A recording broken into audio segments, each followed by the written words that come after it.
Hi guys, welcome to study गाउस। तो आज हम बात करेंगे कोरिया पेनिनसुला के बारे में, जो अब नॉर्थ कोरिया और साउथ कोरिया दो कंट्रीज में डिवाइड हो चुका है। तो किस तरीके से ये डिवाइड हुआ, अभी वहाँ पे क्या सिचुएशन है, दोनों कंट्रीज में किस तरीके की गवर्नमेंट है, इससे जुड़े हुए लगभग सभी टाइप के जो क्वेश्चन हैं हम उनको यहाँ पे सॉल्व करेंगे। बट उससे पहले अगर हम इसकी जोग्राफिकल लोकेशन देखें तो जैसे कि आप लोग यहाँ ग्लोबल मैप पे देख सकते हैं, ये सारी कंट्रीज को यहाँ पे कॉन्टिनेंट के बेसिस पे ड्राइव किया गया है, जिसमें ये जो डार्क कलर के रीजन में जो एशिया कॉन्टिनेंट है, यहाँ पे ये जो रेड सर्कल में आप रीजन देख रहे हैं, ये बेसिकली कोरिया पेनिनसुला का रीजन है, जिसमें कि दोनों कंट्रीज नॉर्थ कोरिया और साउथ कोरिया आती हैं,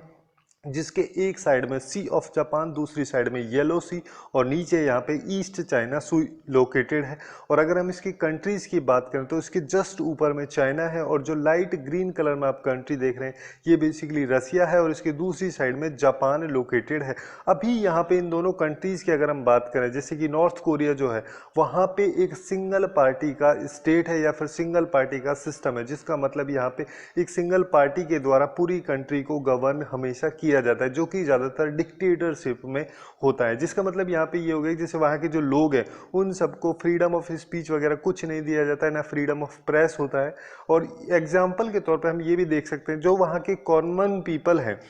अगर वहाँ पे कुछ फॉरेनर्स चाहते हैं नॉर्थ कोरिया में विजिट करने के लिए, जो कि कुछ स्पेसिफाइड जगह पे ही जा सकते हैं, उनके साथ में भी वहाँ के जो कॉमन पीपल हैं इंटरेक्ट नहीं कर सकते हैं। वहीं पे अगर हम साउथ कोरिया की बात करते हैं तो साउथ कोरिया एक यूनिटरी स्टेट है, जिसका मतलब पूरी साउथ कोरिया कंट्री जो है उसको एक सेंट्रल गवर्नमेंट के द्वारा ही गवर्न किया जाता है। ये बेसिकली एक कॉन्स्टिट्यूशनल रिपब्लिक है, जिसका मतलब यहाँ के जो भी लीडर्स होते हैं उन सबको डायरेक्टली यहाँ की जनता के द्वारा इलेक्ट किया जाता है। तो ये तो अभी यहाँ पे करंट सिचुएशन है, बट उससे पहले जो कोरिया का पेनिनसुला था वो काफ़ी लंबे पीरियड तक एक सिंगल पेनिनसुला के रूप में देखा जाता था। उसमें काफ़ी सारी डायनेस्टीज, काफ़ी सारे किंगडम्स के द्वारा उसको रूल किया गया था। बट उसके बाद में 1905 में क्या होता है कि एक साइड में ऊपर रशियन एम्पायर थी और नीचे थी जापानीज एम्पायर। तो जब रशियन एम्पायर और जापानीज एम्पायर के बीच में वॉर हुई, जो कि 1905 में हुई, तो उसके बाद में जापानीज एम्पायर के द्वारा कोरिया पेनिनसुला का जो रीजन था इसको ऑक्यूपाई कर लिया गया था। तो स्टार्टिंग में तो जापान के द्वारा बस इसको ऑक्यूपाई किया गया था, बट उसके 5 साल बाद यानी कि 1910 में जापान के द्वारा फॉर्मली जो कोरिया पेनिनसुला था उसको एनेक्स किया गया था, उस पर अपना कब्जा कर लिया गया था, जो कि आने वाले 35 साल यानी कि 1945 तक जापान के अंडर में ही रहता है। अब यहाँ पे 1945 में क्या होता है कि वो होती है वर्ल्ड वॉर सेकेंड, जिसमें एक साइड में एक्सिस पावर कंट्रीज जैसे कि इटली, जर्मनी और जापान थी, और दूसरी साइड में एलाइज कंट्रीज जैसे यूएसए, ग्रेट ब्रिटेन और फ्रांस थी। तो इन दोनों के बीच जब वर्ल्ड वॉर सेकेंड हुई, जिसमें कि एक्सिस पावर की कंट्रीज को एलाइज के द्वारा हरा दिया गया था, तो उसके बाद में जो कोरिया पेनिनसुला का ये रीजन था, इस पे दोनों कंट्रीज यूएसए और यूएसएसआर, जो जिसको अभी हम करंटली रसिया बोलते हैं, वो दोनों इस पे अपना कंट्रोल करना चाहते थे। इस वजह से ही ये जो पेनिनसुला था इसको दो पार्ट्स में डिवाइड किया गया था। यहाँ पे कोरिया के जो लोग थे उन सबसे कुछ नहीं पूछा गया था, इन दोनों कंट्रीज के द्वारा ही बस इस एरिया को दो पार्ट्स में डिवाइड कर दिया गया था, जो कि 38 डिग्री नॉर्थ की एक लैटिट्यूड की पैरेलल लाइन है। उसके बेसिस पे ऊपर वाले पार्ट को नॉर्थ कोरिया और नीचे वाले पार्ट को साउथ कोरिया के नाम से जाना जाने लगा, और ये आर्बिट्रेरली डिसीजन लिया गया था, ये जो 38 डिग्री नॉर्थ लाइन का था। जिसके बाद में नॉर्थ कोरिया का रीजन यूएसएसआर, जिसको अभी हम रसिया बोलते हैं, उसके अंडर चला गया, और साउथ कोरिया का रीजन यूएसए के अंडर चला गया। तो नॉर्थ कोरिया, जिसको कि सोवियत यूनियन के द्वारा जब कंट्रोल किया जाने लगा, तो इस एरिया में काफ़ी सारी इंडस्ट्रीज वगैरह लोकेटेड थी। तो जैसे ही वर्ल्ड वॉर सेकेंड खत्म हुई, तो उसके बाद किम सेकेंड सुंग जो थे नॉर्थ कोरिया के एक लीडर के रूप में, उनको वहाँ पे रखा गया, क्योंकि वो एक सोवियत बैक्ड डिक्टेटर थे, जिनको कि सितंबर मंथ में 1948 में वहाँ का नॉर्थ कोरिया का लीडर बनाया गया था, और उनके द्वारा एक टोटलिटेरियन डिक्टेटरशिप बनाई गई, जिससे कि मतलब जो भी वहाँ के सिटीजन्स थे नॉर्थ कोरिया का, उनके जो भी लाइफ्स के सारे एस्पेक्ट थे उनको कंट्रोल करने का जो काम है वो इस डिक्टेटरशिप के द्वारा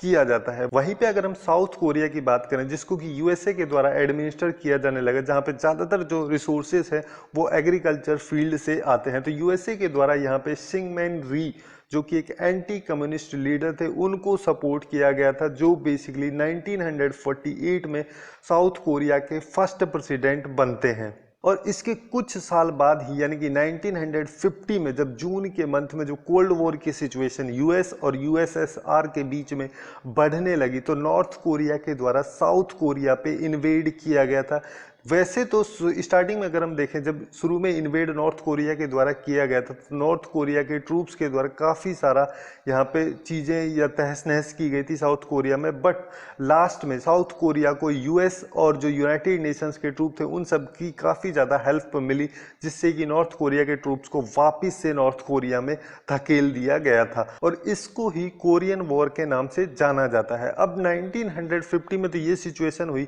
बट उसके बाद 1953 में एक एग्रीमेंट साइन किया गया जिसको कि कोरियन आर्मिस्टिस एग्रीमेंट के नाम से जाना जाता है, जिसको बेसिकली 27 जुलाई 1953 को साइन किया गया था, जिससे कि जो कोरियन वॉर है इसको ख़त्म किया जा सके। इसको साइन करने के लिए एक साइड में चाइना के मिलिट्री कमांडर, अब यहाँ पे चाइना इसलिए आया क्योंकि कोल्ड वॉर के टाइम पे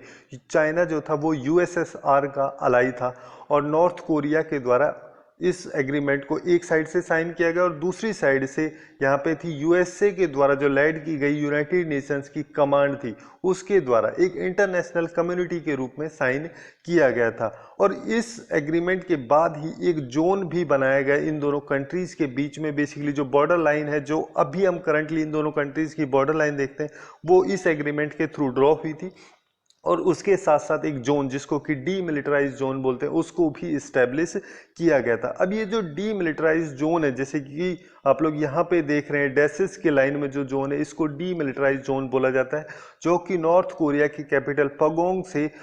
210 किलोमीटर की डिस्टेंस पे, वहीं साउथ कोरिया की जो कैपिटल सियोल है उससे 60 किलोमीटर की डिस्टेंस पे है। ये बेसिकली 2 किलोमीटर वाइड एक बफर जोन बनाया गया है इन दोनों कंट्रीज के बीच में। वैसे देखा जाए तो यहाँ पे काफ़ी रेजर वायर्स भी लगाए गए, काफ़ी